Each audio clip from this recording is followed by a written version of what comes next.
എടാ എന്താ ചിന്തകം? ഒന്നുമില്ല. ഞാൻ നമ്മുടെ പഴയ കാര്യങ്ങളെ കുറിച്ച് ഇങ്ങനെ ആലോചിച്ച് എന്ത് രസമല്ലേ ഈ പുഴയുണ്ട്. ഇതൊക്കെ നമ്മൾ എത്ര നീതി കിടന്നിരിക്കുന്ന ചെറുപ്പത്തിൽ. ശരിയാണ്.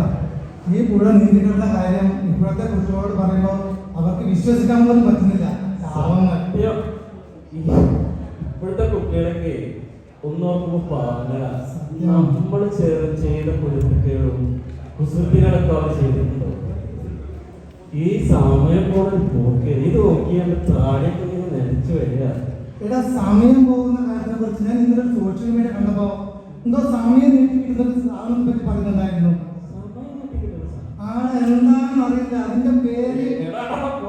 ഈ സമയം നീട്ടിക്കിട്ടാനുള്ളതല്ല, വല്ലാത്തൊരു തോൽവി കേട്ട എന്റെ കൊല്ലോ.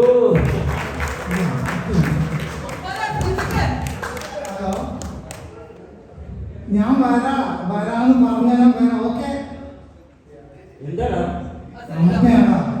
ഞങ്ങളുടെ വീട്ടിൽ നിറങ്ങിക്കഴിഞ്ഞാൽ നാട്ടിൽ എത്തുന്നത് വരെ സത്യ എപ്പോഴും വിളിയാ.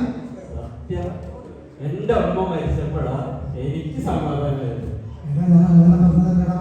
എല്ലടാ ചിലപ്പോഴൊക്കെ രാത്രി 12 മണിയൊക്കെ കഴിഞ്ഞിട്ട് രാവിലെ വീട്ടിൽ നിന്ന് ഇറങ്ങിയ രാത്രി തിരിച്ചെത്തുന്നത് വരെ വിളിയ ശല്യക്കട.